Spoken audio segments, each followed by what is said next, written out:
So I've been volunteering with Isaac for 3 years. We have been doing this thing together.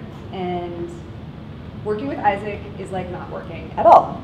It's like everything you can take care of there are 2 perfectly. steps here too. And it being fun and hilarious the whole time. And me carrying a stool around with me so that I can... And falling off of that stool. Yeah. Oh, Pythoras. And Pythoras once. He's passionate, he's energetic, he's wicked smart, and I've been looking forward to this for so many months to find out what it is exactly you're doing there at REI to make all those good products come out in such a great way. So please tell us. All right, here we go. Thank you, Isaac. Yeah. All right, to get things started, I want to say thank you to the 60-some-odd people here who came all the way through this terrible traffic on a Tuesday night. I hate traffic. Turn it up, or how about I just speak a little more like that? How's that? Yeah. Good? Okay. Second point before we get started. I work at REI, which I think everybody here knows who's come. REI is an amazing place to work. Everything you hear is true, and one of the best parts about working there is my manager, Kim Field, who's sitting in the front seat. Funny story. Funny story about today was Kim is so great that he allowed me to turn around and say, Kim, I need to put my one-on-one off today because I haven't finished my deck for tonight yet. What do you think? So I kind of wanted to invite Kim to sit up here and we could just simulate our one-on-one by talking to each other, but I don't think that's going to happen. He's already turned it on. So instead, I'm going to get started here. This is a quick deck that I made. It's Meetup style. I want to show you guys what I do and what I do and where it influences the things that we sell at rei.com. Before I bungle that one anymore, I'm going to advance the slide by hitting that button. This is slide number 1. How many of you know what a taxonomist is? Show of hands. Gary, you have to raise your hand. Who wants to give me a quick 30 or 5-second definition of what a taxonomist is? Or just tell me that a taxonomist does not stuff animals. Thank you. That's what this slide is all about. That joke never ends. And taxidermy, go to Urban Dictionary and look that one up. It's not dirty. You'll be amazed. Now we're going to get a little bit more into what taxonomy is, especially at REI. Who knows this image? Who's familiar with it? Anybody? This is Descartes talking about perception, what you see, and how you process it in your brain. I love it. I've seen it in IA and UX slides, and every time I see it, I remember that I want to use it in a talk like this. And I went ahead and put a tablet in there because Descartes used tablets. This one here is a favorite Gary Larson cartoon that I keep up around my desk as a constant reminder about how much the sand moves and how many things impact exactly what we try to do every day when labeling products with all kinds of different attributes. Sometimes I want to get out some black paint and a brush and just walk over to marketing and say, listen guys, this is the house, this is a backpack, this is a watch. We'll get more into that. This is another call out to Kim Field. No. We have a lot of fun at REI. I want to keep plugging this, and this is part of, it all comes around here in this slide. Who's that standing in the middle? Who can tell me? Plato. Plato was writing about who that is. Bam, there you go. The idea here is that back in the day, before we wrote things down, you spent all day walking around talking about your ideas, making sure everybody was on the same page, you knew what was going on, you knew what direction you were taking your organization and its data. They didn't talk about data back then. But I like this slide as an emphasis about precisely how much time I have to spend sometimes making roadshows or just going around beating people over the head with my black paint bucket. Because we try to classify things in way too many different ways, and then products fall off the map and aren't online, and we don't realize it until the numbers go down and they aren't selling, or paid search manager gets in touch and they aren't meeting their margins. We get in trouble. All because somebody was not appropriately categorizing products at REI. So when that happens, this is usually what people do. They see the problem, they freak out, like this fox, he's freaking out. They talk about it a lot, they make some kind of move, they document it somewhere, they talk amongst themselves, they stick to it, and they move on without telling anyone else. I do that a lot myself. You guys aren't laughing.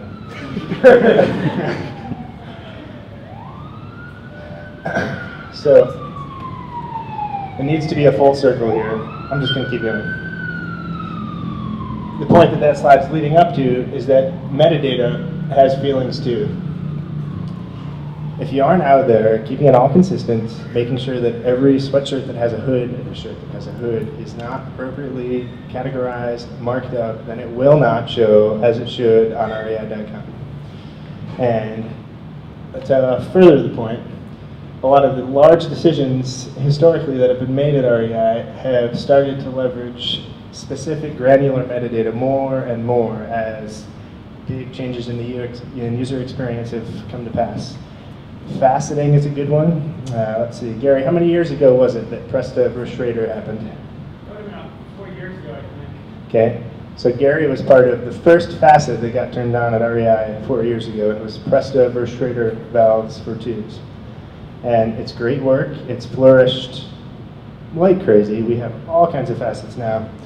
But a lot of the time, the marketing copy teams that populate those things will sometimes overlook them. They'll fall off. And then a customer will come through and click on Presta and will only see 2/3 of all the tubes they could see.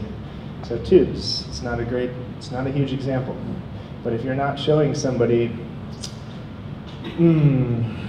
a waterproof $400 jacket when they're checking out jackets and they go somewhere else to another site to find it because they wanted to come to REI, they're faithful to REI, they like their dividend, suddenly you've lost a sale.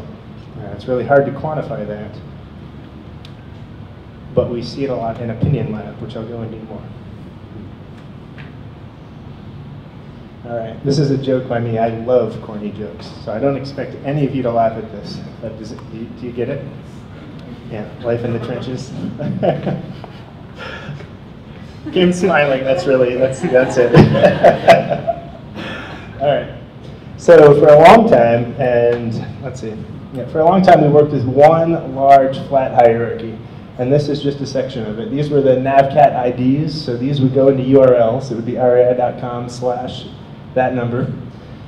And these categories were used by the product copy team, the team that ingests all of the attributes and copy about products from our vendors. They would then apply these categories however they saw fit to products that would then be browsable on rei.com. There was no standard. People came and went. Different people worked on different days. They could cross-merge, so that is, apply different categories, primary and secondary as they saw fit. There was nothing standard about it. And it caused all kinds of firefights. About a year ago now, we'll say, maybe 8 months, we switched over to a new system. And it took a series of hierarchies, and they work off of each other. So going too deep into it will not benefit you guys because you won't be able to soak it all up at once. You're all very smart people. I'm sure 90% of you probably could, but we're just going to keep moving. It starts at the most granular level with vocabularies here. These are controlled vocabulary lists. So you'll see one attribute such as bag style here, and then you have every style of bag sold on REI, from baby carrier to waist pack.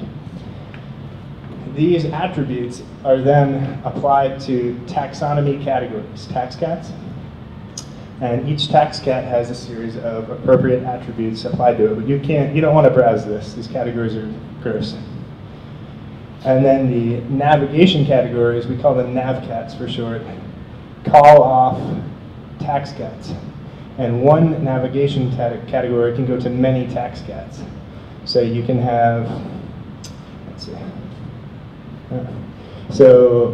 women's hoodies, for example, points at the sweaters, shirts, and cold weather training shirts, taxcats, and then filters them by hood yes. So previously, a women's hoodies navcat, the equivalent, which would have been a WCS cat, was populated as people saw fit. That just makes me cringe, makes me scared. I'm OCD about these things. Every part on my bike is meticulously picked out. That's what taxonomists are like. Okay, so now we're going to get into a few more examples about how I spend my day and what makes me cringe. This is an email from someone who I love at REI and who has great humor when it comes to work emails.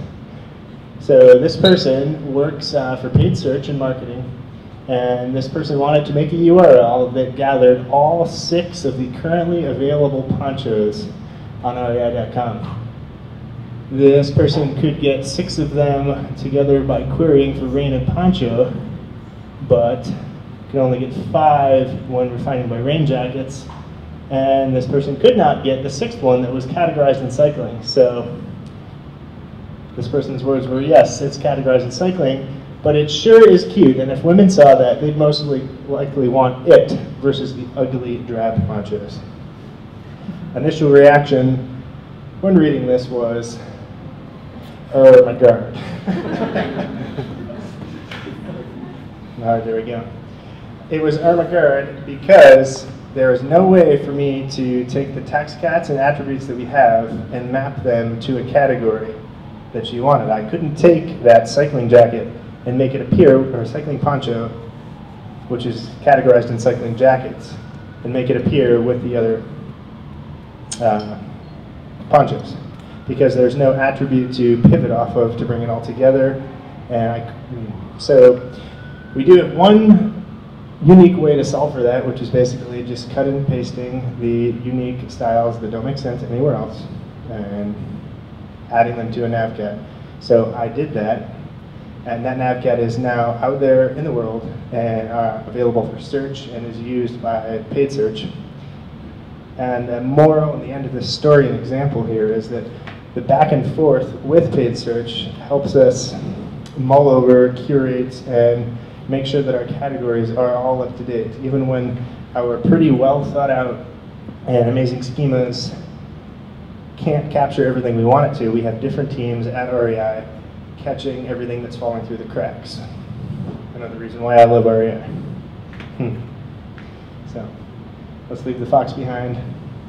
I do, by the way, have a fantasy about getting a small stuffed fox, Kim, for my desk, for all the people who make this comment all the time. I don't think you know how often I get that. All right, here's another good example. Am I holding your attention to you, by the way? Is this interesting or is it drab? You guys aren't saying anything. Gary, yeah? Mind-blowing. Mind-blowing. It's taxonomy, it's dry. Okay. All right, I know my jokes are bad, but I'm going to try to keep you interested. Let me try to speak up a little more. We'll see here. So hoodies is a URL that's a bit different than that ponchos, because hoods, yes, is an attribute that we can work with. And you saw that example, I walked you through it. But it's another good situation to pick on here because the URL here makes sense. If you're out in the, paid search can use that to the end that they're desiring.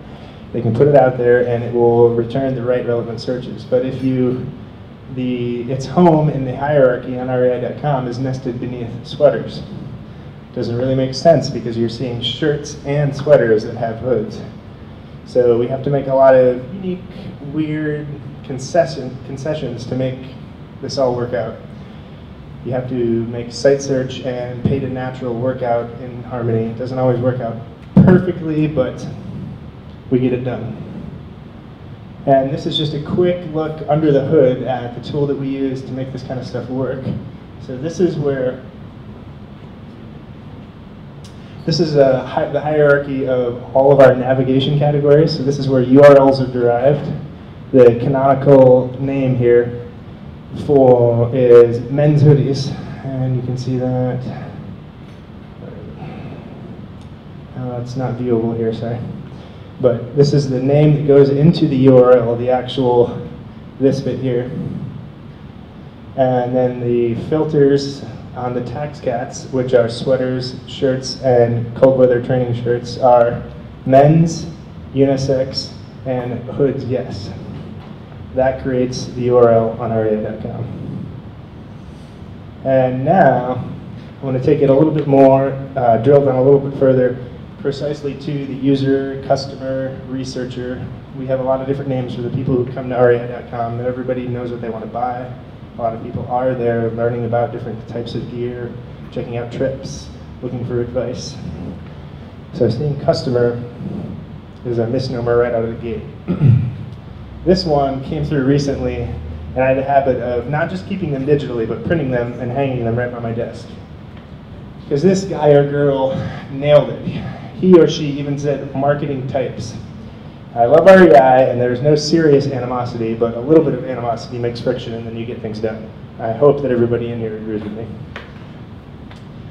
We are constantly working with marketing to get all of the different types of attributes that we need to make search and browse work.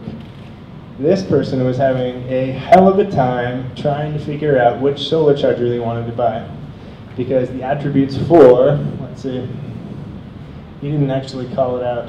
Now here it is right there. The voltage for the power to device was incorrect. Looked it up, looked at the vendor's website, sure enough it was incorrect. The editor who pushed it through didn't check it out right before doing it. It was a really confusing spec where the vendor gave solar versus DC versus AC. It was hard to make any sense of. So our customers are out there, they are extremely discerning, and they pay attention to all the most granular bits when they're shopping. This is another example, and I kept the fox metaphor going here because that Ermagerd photo, when I found it, I couldn't get enough. I was laughing about it all day. You get me. What's your name? Paul. You can have a free cider and me or back. Another big part of my role as a taxonomist is to work with the search program manager, who's an amazing guy. Every morning he will look at, and sometimes I'll join him, checking out the logs for search terms that are have really low conversion rates, or people are bouncing off of or searching again. And this is that list, but I've filtered it by all searches involving RFID. There were over 100 here, and those numbers have now gone up. Conversion or bouncing or secondary search have gone down after what we've done. So he was noticing this, and we went ahead and did what we had to do to create an RFID blocking attribute. Is everybody in here familiar with what RFID blocking is? All right, I wasn't super familiar either. So people now, with all these chip cards that are out, there are thieves out there that can walk by you with the right hardware in their bag, walk by your card and take all of your ID, take all of your bank info, any personal info that's tied to that chip. Go back, sit down, bang, they have your personal credit card information. And now that you know, I think you'll probably go home and search for a few things that are RFID blocking on rei.com. Everybody nod your head.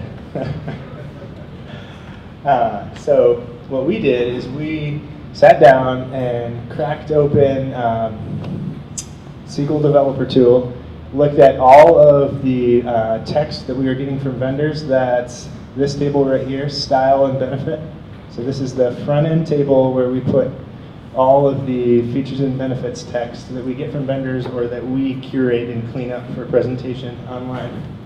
And we looked for every category or every instance of RFID, and then we had it show us which tax cat it was in, and you've seen what those were. Those are the categories that are built by attribute. And then we went to those categories and applied RFID blocking, and then did a bulk SQL insert that said RFID blocking yes. Then the search program manager could go through and make the right categories, make the right search result pages happen, and then suddenly all of the numbers in his morning reports looked a whole lot better. Another fun day-to-day project, which is extremely messy and a great example of what I like to call the House of Brands problem. REI sells and works with hundreds and has worked with thousands of vendors over its history. It currently has about 15,000 to 16,000 active products online. And all of those products come through in 4,000 to 5,000 different sizes. So imagine if you're on REI.com and you're trying to search for a jacket and you see size S, SM, SML, SMALL, M, MED, MD, L, LRG, LG, LARGE. It's gross. Yes, you finally laughed. It took me too long to do that. Aaron Louie would have had you laughing in 15 seconds.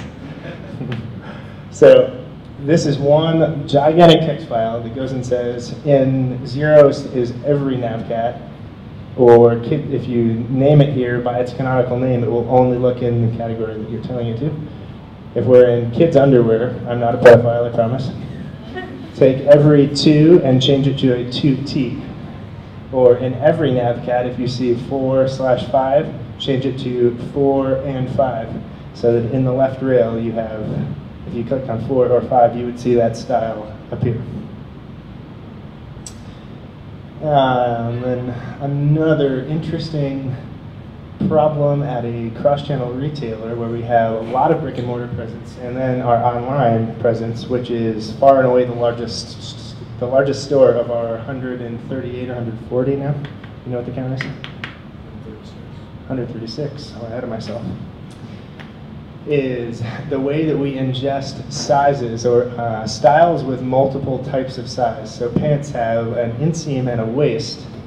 And the way that we have been hardwired to work, because we were brick and mortar long before we were online, is to ingest that info in this form here. We put the inseam level data in the actual style. So the all up style, and then there are variants of that style with different inseam and waist.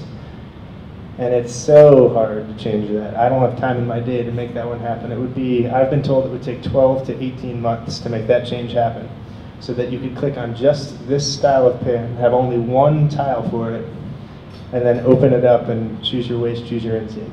You'd think we could have gotten that done by now, but it's that challenging for somebody as large as REI. Because in a store, this is a replicated hand tag that I just ripped off Google. This is what will actually ship. You'll have this one, you'll have this one, you'll have this one. So we pull this information out of SAP, the same place that the stores do, and there's no way for us to script it down or change it adequately. That's a pain. One day I hope to fix it. This is a fun story that I had to throw in because it references 2 awesome people, the search manager, Luke, and one of my coworkers named Stuart, who was recently reworking his house and just fell in love with Ace Hardware. And he would come in every morning talking about how great Ace was. I don't know how often you caught this, but they have some amazing attribute values here where their copy team just has all kinds of fun, why I like it, about me, and how I use it. We have a few things that are close to that, but nothing that is as creative. So Luke and I sat down one day and went into the normalization file. Tim, you might want to plug your ears on this one. And we went to the gloves navcat. So we had gloves here, and then we just said, wherever you see XL, make it big hands. And then Luke and I went along, went about our day, did a few other things, and 2 weeks later realized that we forgot to change it back.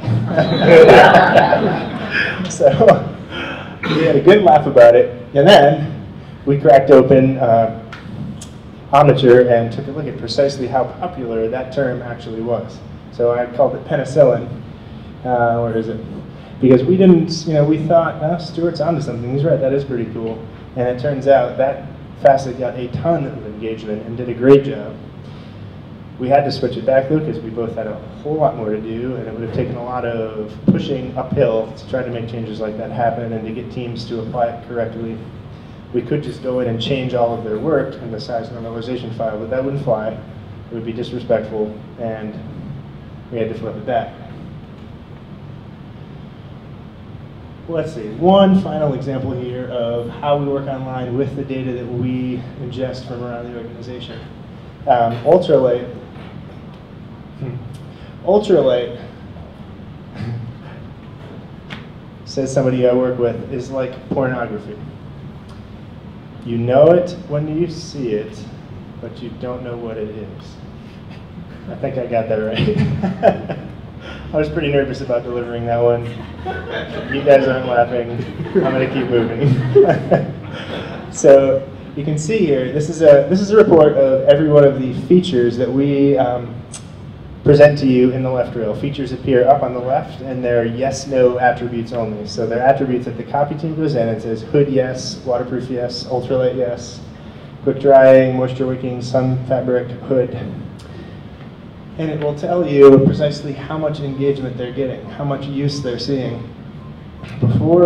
So we went through and gave ultralight an overhaul because there were a ton of search results that were getting bounce rates. Like, people were not seeing what they wanted to see when they were looking for ultralight items.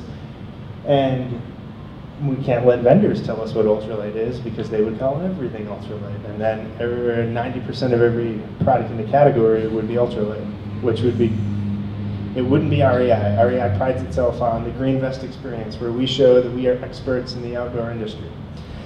So we try to make sure that we know what we're talking about, as anybody would want to do, and we really want to do. So the way we ended up working with, driving towards that number, was talking with the actual copy teams and coming up with an established agreement about what ultralight was. So now if you're on rei.com, 10%, the lowest 10% of any tax cat of all active styles are ultralight, and that range constantly changes. So about 4 to 5 weeks after we did this, we saw that jump from like 4.5% to where it is now, to 10.8. And I had to cut it out, but if you look over here, it shows you the hundreds of thousands of dollar jump that happened when it did that. So you can trace a small yes-only attribute to dollars, which is pretty valuable, and how I get paid. All right, now I'm going to close with one more example here. I'm going to bring it all the way back to home, and I'm going to jab at Amazon. Where are you? Because it's everybody's favorite thing to do, especially here in Seattle. I'm sure you're used to it. My girlfriend, Naomi, recently went to buy me an alarm clock. I've been trying to stop going to bed at night, flipping through my phone, looking at my Facebook, my whatever, and then setting my alarm, going to bed, waking up, reading all the email that I missed at night because it was really important, all of my Facebook, all of my whatever, by replacing it with a small, just alarm clock. What does this look like to you guys? It looks like an alarm clock, right? It says it's an alarm clock. It is not an alarm clock. She found it by filtering by alarm clocks. However that ended up being categorized, and the attribute that allowed her to refine by alarm clock was generated, it was probably not done by a human, by somebody checking it out, making the experience work, making the purchase work, making her $32 plus shipping work. She was upset, she was frustrated, she thought she had what she wanted, but she didn't. Equally her fault and Amazon's, but it's that tiny little alarm yes/no attribute that causes me to sleep in and still read my email in the morning in bed. And that... What was it if it wasn't an alarm clock? Oh, it's a clock. It's just a little clock, one AA battery. It doesn't actually go off. Yeah, and it just has these little fake things on it. But it's not an alarm clock. I know, right? That your look is what she looked like. What?